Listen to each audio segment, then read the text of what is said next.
মাত্র 6 বছর বয়সে হারিয়েছিলেন পা। সেই থেকেই জীবনের সঙ্গী হয়ে উঠেছিল ক্রাচ। পা হারিয়ে ভেঙেছিল জীবনের স্বপ্ন। অবশেষে বাঁচার আলো দেখালো দুয়ারে সরকার। মাত্র 6 বছর বয়স তখন। জীবন বদলে দিয়েছিল ভয়ঙ্কর এক দুর্ঘটনা। বাড়ির সামনের রাস্তায় খোয়া গিয়েছিল একটা পা। বাবা হারিয়ে অন্ধকার নেমে এসেছিল মোকসেদ আলমের জীবনে। তারপর এতদিনে তাকে নতুন জীবন দিল দুয়ারে সরকার। দুর্ঘটনায় কাটা পড়েছিল বাবা। ক্রাচের সাহায্যে চলাফেরা করলেও এক প্রকার অন্ধকারে দিন কাটছিল চাকুলিয়া ব্লকের কাহালাল গাঁওয়ের বাসিন্দা মোকসেদ আলমের। প্রশাসনের সহযোগিতায় আশার আলো জ্বলল মোকসেদের জীবনে। দুয়ারে সরকার ক্যাম্প থেকে মিলল প্লাস্টিকের পা, আর কৃত্রিম সেই পায়ের সাহায্যে দিব্যি হেঁটে চলে বেড়াচ্ছে মোকসেদ, চালাচ্ছে সাইকেলও। দুর্ঘটনায় এক পা হারিয়ে জীবনের সঙ্গী হয়ে উঠেছিল ক্রাচ বা লাঠি। তার সাহায্যে চলাফেরা করলেও বন্ধ হয়েছিল খেলাধুলা কিংবা সাইকেল চালানো।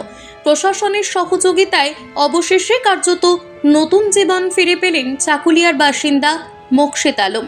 দুয়ারে সরকার ক্যাম্প থেকে তার হাতে তুলে দেওয়া হয়েছে প্লাস্টিকের পা, যার সাহায্যে হেঁটে চলে বেড়ানোর সঙ্গে রীতিমতো দৌড়ঝাঁপ, সাইকেল চালানো সবটাই করতে পারছে মোকসেদ। স্থানীয় বিদ্যালয়ের 10ম শ্রেণীর ছাত্র মোকসেদ। বাড়িতে রয়েছে বাবা মুচলু হক, মা জৈনগণ বিবি এবং 5 বোন ও 1 ভাই। মোকসেদের বয়স যখন 6 বছর, তখন বাড়ি সংলগ্ন রাস্তায় ঘটে যায় এমন এক দুর্ঘটনা, যার জেরে তার জীবনে নেমে আসে অন্ধকার। সঙ্গী সাথীদের সঙ্গে খেলাধুলো, বিদ্যালয়ে যাওয়ার বয়সে দুর্ঘটনায় বাপা কাটা যায় মোকসেদের। তারপর থেকেই ক্রাচ বা লাঠির সাহায্য নিয়ে হাঁটাচলা করতে হয় তাকে। বন্ধুরা যখন সাইকেল নিয়ে বিদ্যালয়ে যেত কিংবা খেলাধুলা করত, তখন স্বাভাবিকভাবেই মন খারাপ হতো তার। ছেলের কষ্টে চোখের কোণে জল জমত বাবা মায়েরও, কিন্তু নিম্নবিত্ত পরিবারের পক্ষে সম্ভব ছিল না চিকিৎসার পেছনে বিপুল পরিমাণ টাকা খরচ করার। কিভাবে জীবনযুদ্ধে এগিয়ে যাবে ছেলে, তা ভেবেই কুল পাচ্ছিলেন না মোকসেদের বাবা মা। আশার আলো দেখালো দুয়ারে সরকার। সরকারি সাহায্যের আশায় সম্প্রতি ছেলেকে নিয়ে স্থানীয় দুয়ারে সরকার ক্যাম্পে যোগাযোগ করেন বাবা মুচলু হক এবং মা জৈনগণ বিবি। মোকসেদের সাহায্যার্থে এগিয়ে আসেন দুয়ারে সরকার ক্যাম্পের আধিকারিকেরা।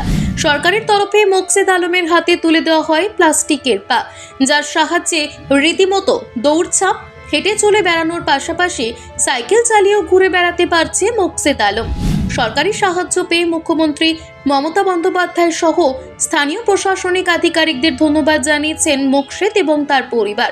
বন্ধুদের সঙ্গে সাইকেল চালিয়ে স্কুল যাওয়া থেকে শুরু করে খেলাধুলো, প্লাস্টিকের পায়ের সাহায্যে সবেতেই সক্ষম মোকসেদ। পা ফিরে পেয়ে ভবিষ্যতের রাস্তায় ছুটে চলার নতুন স্বপ্নে বিভোর মোকসেদ আলম। ব্যুরো রিপোর্ট, প্রথম বাংলা।